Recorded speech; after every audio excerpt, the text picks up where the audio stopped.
All right, we live? Wonderful. Wow, very small crowd this morning, aren't we?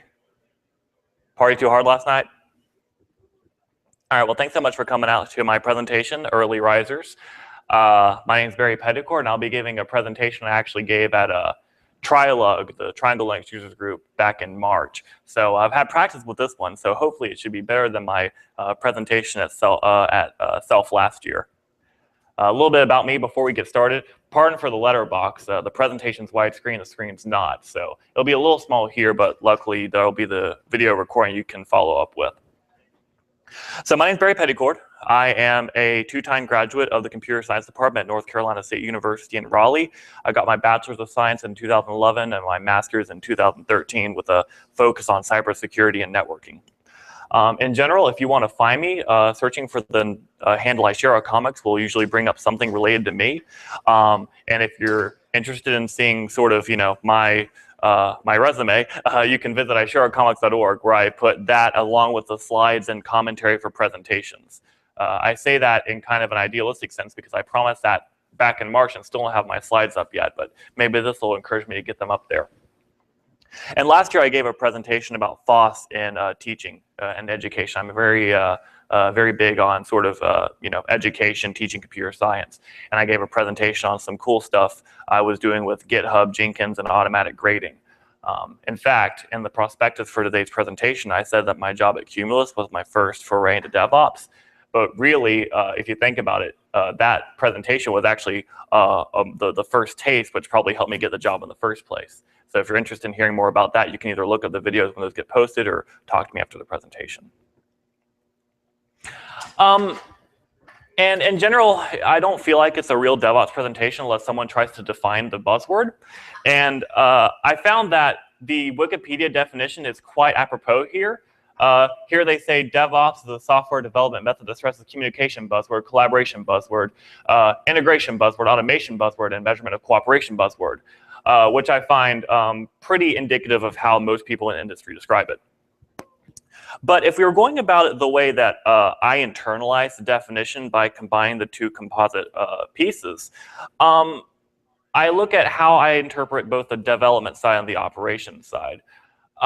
When it comes to development, throughout my entire college education, the one thing they hammered in was this idea of software, computer science and software development being all about abstraction. All right. My university program is extremely biased towards the dev side. We teach programming languages, we teach algorithms, data structures, software engineering, testing cycles. But one thing we certainly don't teach is, for example, how to install any of that software yourself. My students could have gotten through the entire four-year program without ever having to install Java on their own machine because they had the TAs to do that for them. They were focused on, given a perfect system, how do we build it? Or how do we use it to program? Whereas the ops side is more about getting that system not really to a perfect state, but to a state where people can actually utilize it, right? So for ops, I kind of quickly, one sentence, describe it as managing infrastructure. And by combining the two, I came with a much better line that I did at Trilug, which is dev and ops is what I consider designing abstract solutions to infrastructure management. Okay? That's how I'm going to be going forward with this. And as someone who started in devs and moved into ops, my definition is probably going to be statistically significantly different than someone who went the other way around. And of course, it's always up for debate. We can have a flame war after the presentation. So let's expand more about that. What does it really mean to do these abstract solutions for DevOps? Why would that matter? Why is that more useful than the way that I perceive it being done normally? And the way the fundamental assumption I bring to the table is that I consider my time too valuable to do the same thing more than once. All right. My idea is that if I'm going to spend the time to do the same thing multiple times, I should be better using that time developing some way to automate that, particularly in a very generic way that can adapt to new variations on the same problem. But in general, by focusing my time on looking at my system as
So the way I'm going to go about this presentation is mostly like telling a story.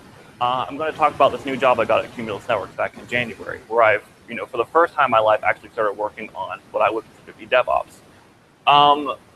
It's not really a product talk. I'm not really talking about, what I will introduce what our product is, but it's not, I'm not trying to, come up here and sell you something. All right. If you want that, believe me, I can find some people to do that for you. And I think one thing that really helped me appreciate what DevOps, can do is the way that we kind of sell, the way we do sell our software, the way we kind of introduce it to people. So for anyone who's not familiar with it, including the folks at home, Cumulus Linux is, for lack of a better phrase, Linux running on a network switch. So it's taking what used to be run by the sort of proprietary all-in-one command line operating systems like Junos and Cisco iOS and putting just a pure Linux environment there instead. So essentially what's happening is we have an environment that allows you to configure your network just like you would on a Linux box at a network, Etsy network interfaces, installing, Quagga to do BGP routing, what have you. And what it does is it synchronizes the kernel state with the switching silicon. So the selling point, the way we sell this is by saying that because we've replaced this custom interface with something that's generic that a lot of people know how to use, you're able to leverage whatever experience you have automating and operating Linux servers, and then apply that knowledge and apply those tools to your switches as well. All right. So in a kind of an interesting way of saying this is that what we're doing is we're trying to sell this to DevOps. We're trying to get people who are skilled with DevOps and have all this software already with them, saying that by buying our equipment, you're able to reduce your costs by leveraging what you already have in production.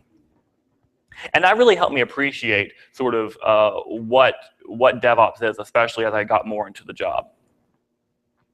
So my team is particularly special within the company. I work for a division called Customer Engineering, which lives within a larger division called Enablement.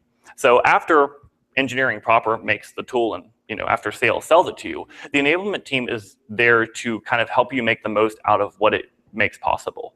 All right. The enablement team is all about developing demos that show off, the basic sort of, routing, configurations. And they also try to show you the cool stuff in the DevOps world. So for example, we have, in every example or every demo we have a way to install with Ansible, Puppet, and Chef. Okay, we are working on some packages that help you run monitoring tools like Ganglia and such to monitor your switches the same way you would monitor your servers. And we also develop an infrastructure that lets people sort of try before they buy we call it the Workbench, which is a reservation system where you can reserve a configuration of switches to run these demos without having to buy the hardware first. But more than just the collateral we put out, more than just the actual demos, the demo packages, we're also, because we're building infrastructure on our own software, Customer Zero, which is a fancy way of saying dog fooding, we are able to develop and recognize these best practices and pitfalls that come with running these tools on your switches and then being able to kind of proselytize what we learn at conferences like this. We're able to kind of show off what we learn, the hiccups, and really kind of make this approach of putting a first-class operating system on the switch a viable option to do. So that's my team. I love it very much.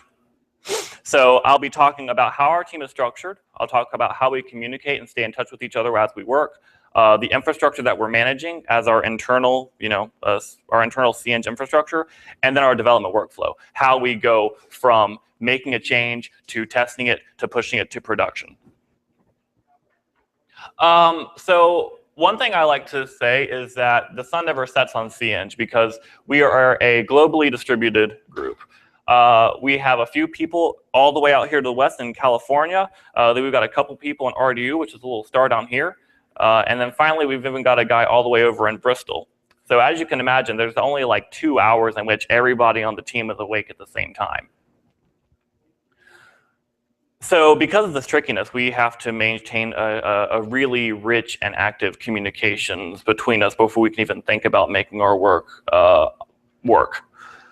So the way we do this is with a very simple sampling of communication tools. We have an IRC channel, which we use as our kind of day-to-day water cooler. We use Jira for ticket tracking, GitHub for code sharing. We're really big on GitHub. We actually use it for everything from code sharing to code review to final deployment.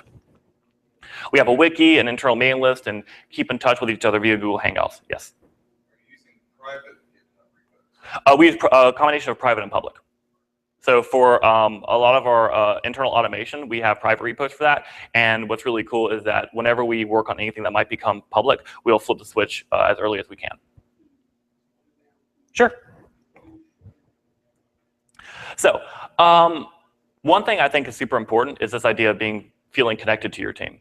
And the one thing I think that really helps with that is our IRC channel. The IRC channel is such an important day-to-day component of our team that we've actually taken elements and brought them into IRC through a custom IRC bot I wrote in Ruby using an IRC connection package.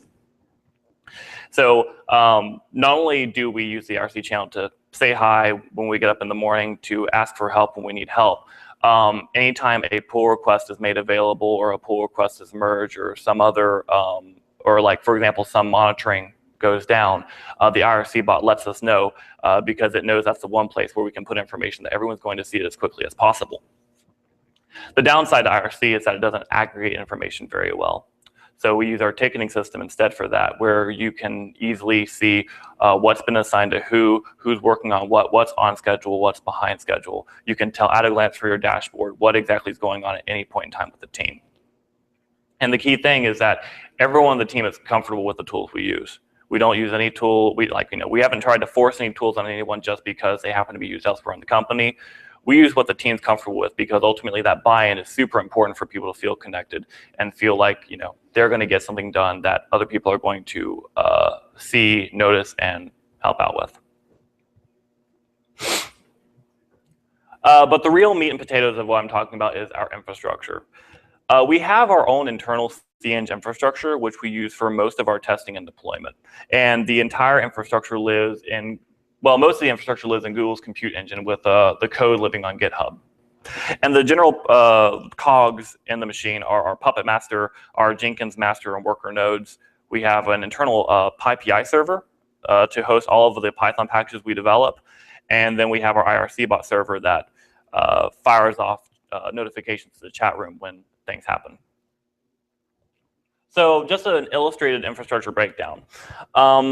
Like many environments, ours isn't much different.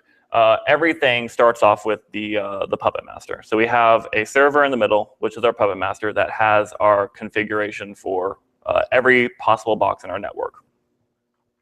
And then our boxes, such as our PyPI server and Jenkins master and worker nodes, are all nodes of that Puppet configuration.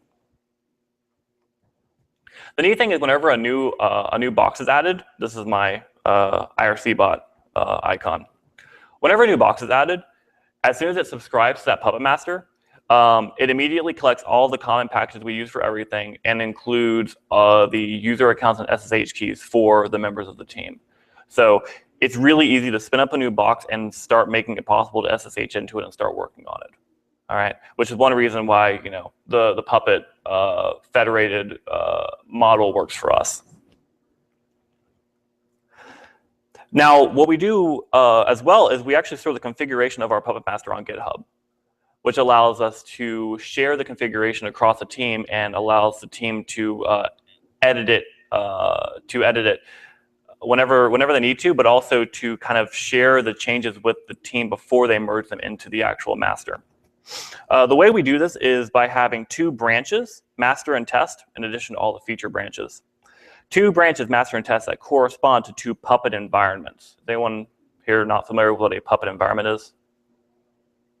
So everyone is. I'm sorry, I forgot the double negative there. Quick one-liner is the Puppet environments basically allow each client to subscribe to a different collection of Puppet manifest files. And those files are kept in those two separate branches, and every once in a while we periodically merge test back into master after everything is verified to be working correctly. So for example, an example of the workflow. Let's say, for example, we wanted to add a new job to Jenkins. So here's our Jenkins master node right here. The way we do this is we start by creating a ticket in our ticketing system. It has a project number and a ticket number. We create a new branch associated with that ticket, so that way all the changes associated with that task are saved in one central location. We create the branch, we work on it, and then what we do is we can actually pull that environment pull that change into our testing environment and see how it affects that box and every other box in the testing environment.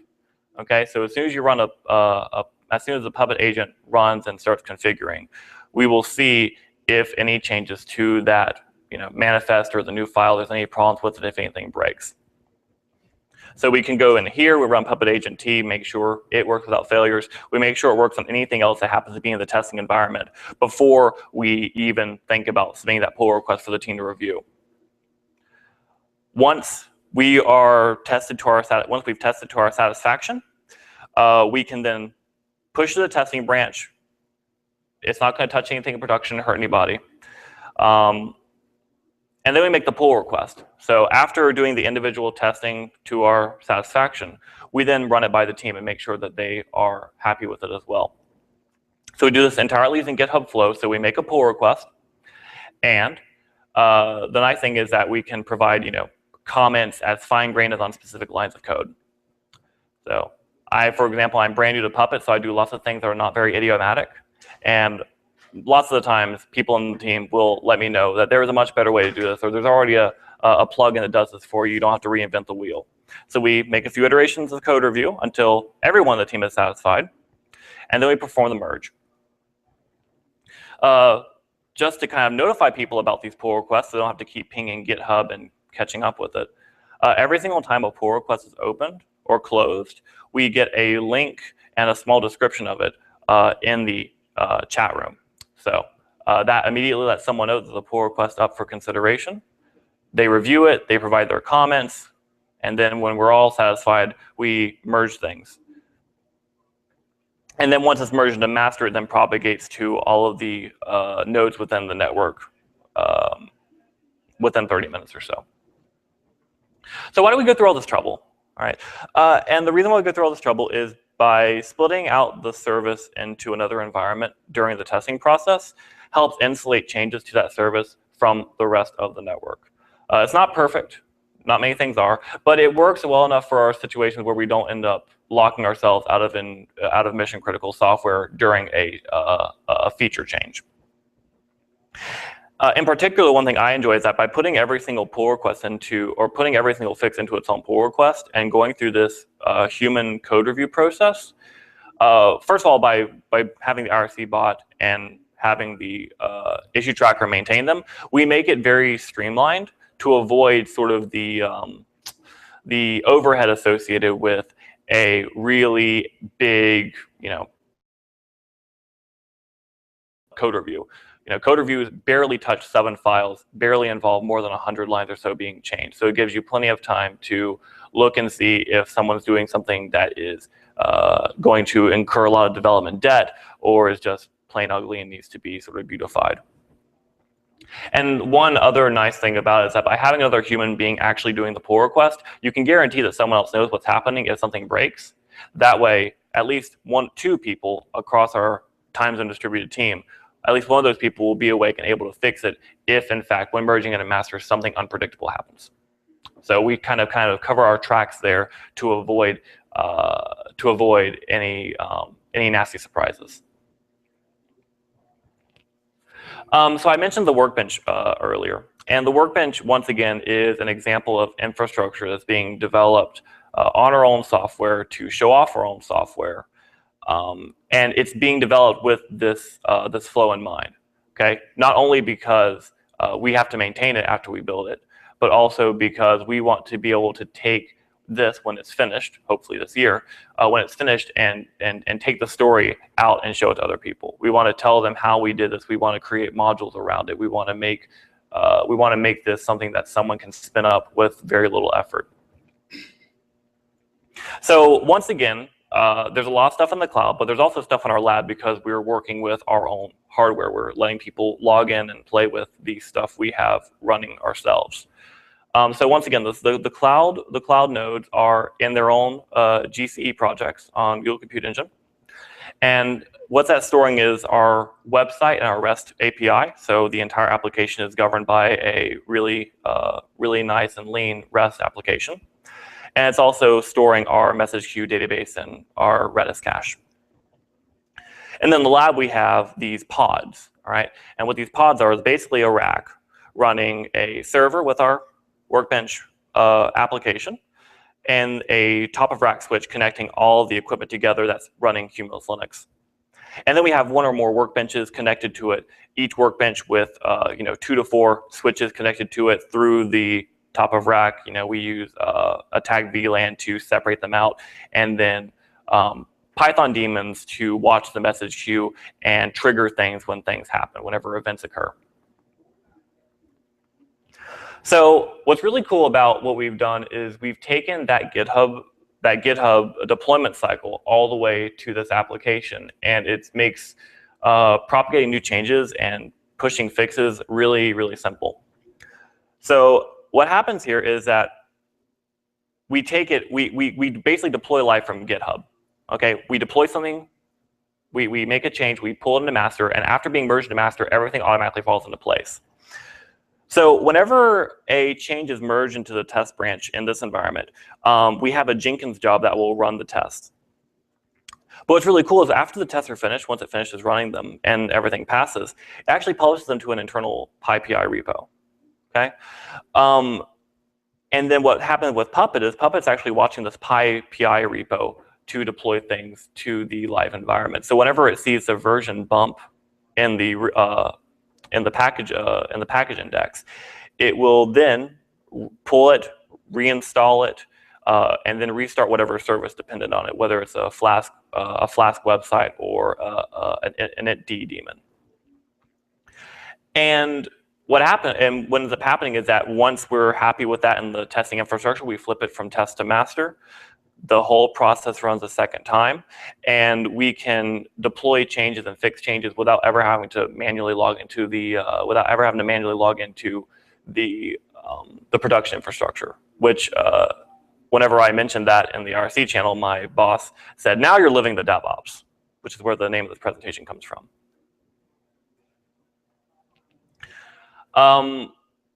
What's really cool is that this slide's a little stale now. Because we're actually bringing in a lot of proper prepackaged log managers. But up until now, I've been doing most of the logging and debugging in-house. So for example, every single Python package has a common base package that it draws from, and one feature of that base package is a common logging infrastructure. So every application, every daemon, every website has its own log. All the logs are kept in the Workbench log directory. And what's really fun is that we can log these Python exceptions and trace the logs for the exception triggers and find out if something failed, why did it fail, and if it starts on its own, why does it keep dying? What are you using to capture your logs? So right now, as of the writing of the present, yeah, previously or in the future? Oh, sorry. So the question was, what am I using to capture the logs? So in the past and right now, what we're using is Python's built-in log manager. So it has a thread-safe log manager you can utilize. We're going to set up, I think, Logstash to aggregate the logs. And someone else on my team is working on that while I finish the infrastructure. Another thing we have is this idea of situational awareness. Because we have so many distributed systems running, some of which are in the GCE and easy to manage, but some of which are in our lab and a little bit more difficult. We've also developed this idea of a status API and a heartbeat system. So the REST API running in the center on GCE maintains a list of everything that's been checking in with various heartbeats. And every time we bring up a server, in the Puppet common manifest, it it pulls a very slimmed down Python script that runs every 60 seconds and pokes the API with the name of the application and the host name it's running on, so we can tell at a glance if a pod went down, or if a one switch in a pod went down, and keep track of all the devices and how healthy they are. And one thing I really enjoyed about working on this, working on the Cumulus Workbench, is that even though it feels like I'm working on a software project, I'm putting a lot of code on GitHub, doing code review, working on versioning, testing, unit testing, all that good stuff. Even though I'm applying everything I learned from my software development training, I'm working with real hardware. I'm really spinning up these switches. I recently finished up a web application that whenever you trigger a particular REST endpoint, it sends an SNMP command to a PDU and can turn on and off the hardware associated with each individual workbench. So seeing the ability to send things to a website and then watch a box power up in the lab is extremely rewarding. But also, I've learned a lot about automation. I've learned about writing things with, for example, writing a Puppet configuration before I ever touch, the etc file associated with a daemon. So everything from Nginx. I've been working with Nginx 100% from Puppet without ever, playing with the sites enabled file. I honestly don't know much the difference between Nginx and Apache because I work with everything from the automation scripts first. I've learned a lot about testing automation. One thing that's really tricky about things like Puppet is that everything you write is supposed to be, idempotent. You have to make sure that if it runs more than one time, nothing changes from one run to the next. So I've learned to do things like spinning up LXC containers and then running my Puppet manifests on those to test them out in a complete clean room environment. So a lot of these things I'm still very green on. But I'm learning about these technologies. I've worked with Ansible for the first time last week to do deployment to LXC containers that aren't yet on Puppet. So I use Ansible to install Puppet on containers. But that's about it. That's really where I started and where I am now.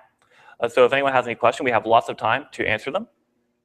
So anything from the audience?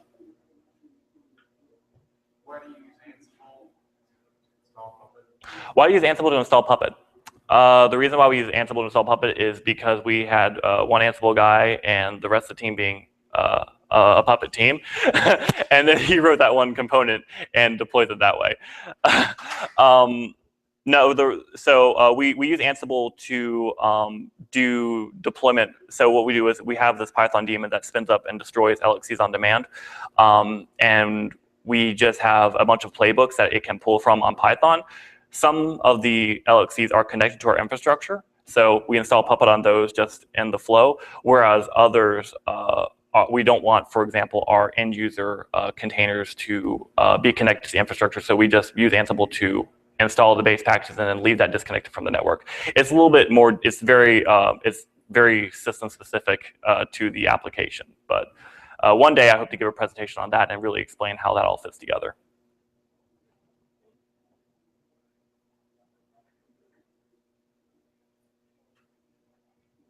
Can you describe how your DevOps workflow has evolved over time?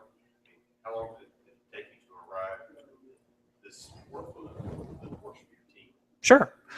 So the question was how long or how has my DevOps workflow evolved? I guess in the time since I've been working there. When I started off, I was definitely not a DevOps person. In fact, the job description specifically wanted a Python web developer, and the first thing I touched when I joined the company was a Puppet manifest. So as you can imagine, I was thrown into it in true startup style. So getting started, of course, I was definitely very green. I was very used to working on files, working on installations, and sort of just a hack and be done with it sort of approach. And I learned not to do that because every 30 minutes after I edited something in Etsy, Puppet went and replaced it back with what it started with. So nothing makes you learn the flow more than having your work erased every 30 minutes. The team was already very strong with automation. We have our teammates come from a long ops background, so they kind of impose these standards and best practices on me, and I've been learning from them. So, for example, one thing that has changed a lot is this idea of making these new these like LXCs to test out a Puppet manifest and making sure it gets everything done on one run and doesn't change things from run to run. When I got started, I would say, well, the Puppet manifest works, but you just have to run it 4 times and then everything finally equalizes and reaches equilibrium. So does that answer your question? Okay.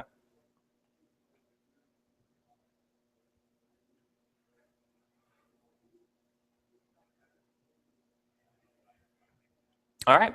Well, if there are no more questions, I think I'll hang it up here. Thank you so much for attending. I hope you got something out of it. And we do have shirts and stickers for anyone who likes to leave conferences with that sort of thing. So thank you very much.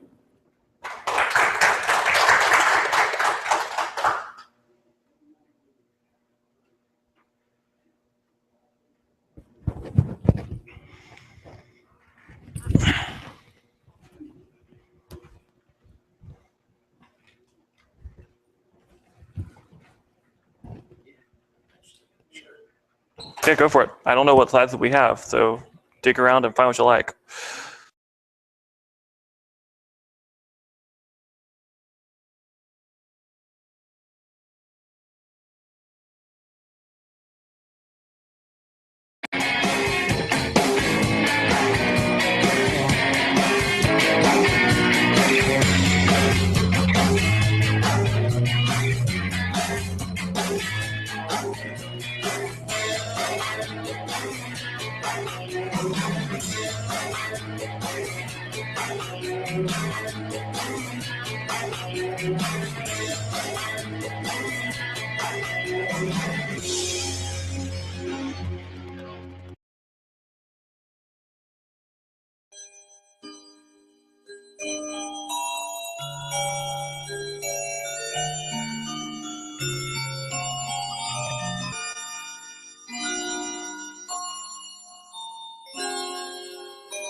Your customers rely on your website or application. If it's slow or non-responsive, it infuriates your users and costs you money.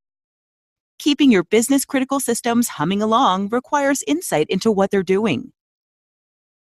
Your system metrics tell stories that can reveal performance bottlenecks, resource limitations, and other problems. But how do you keep an eye on all of your system's performance metrics in real time and record this data for later analysis? Enter LongView, the new way to see what's really going on under the hood. The LongView dashboard lets you visualize the status of all your systems, providing you with a bird's-eye view of your entire fleet. You can sort by CPU, memory, swap, processes load, and network usage. Click a specific system to access its individual dashboard, then click and drag to zoom in on choke points and get more detail.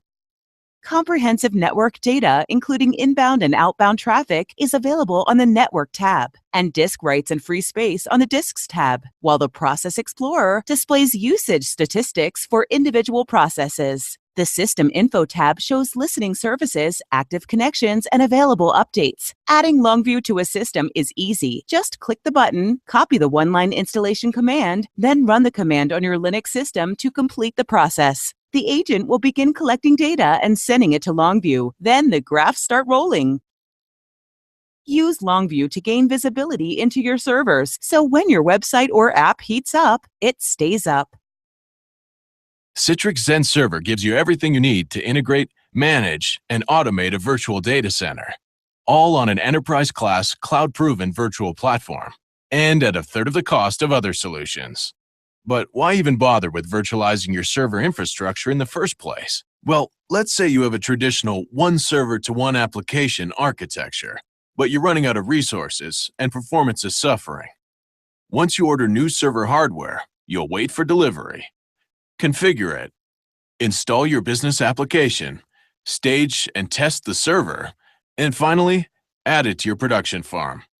If you've been through this process before, you know it can take weeks or even months. You also know it's a manually intensive process that will burden your team every time you outgrow your current setup. With a virtual server solution, you could accomplish all of that in less than half a day. Server virtualization software separates the OS and application from the underlying server hardware. And with multiple virtual machines on a single server, you can use each of them to run different OSs and applications. This makes it possible to move your virtual machines from one piece of hardware to another whenever you want, to maximize utilization, simplify maintenance, or recover from a hardware failure, and without slowing down your applications or users. Clearly, server virtualization provides big benefits, and Citrix Zen Server provides even more. Since it's built on an open platform, Zen Server plays well with your existing hardware, storage systems, and IT management software, as well as with the industry's leading cloud service providers. Best of all, you can get started by downloading a fully functional, production-ready version of Zen Server for free. After a 10-minute installation process, you'll see how easy it is to start virtualizing your workloads and automating your IT management processes. And when you're ready for a richer set of management tools, just upgrade to one of the premium editions of Zen Server. So whether you're interested in virtualizing servers for the first time, expanding your server virtualization footprint, or moving server workloads to the cloud, download and install Zen Server today and see how it can help you simplify your IT environment. Citrix Zen Server. Do more. Don't spend more.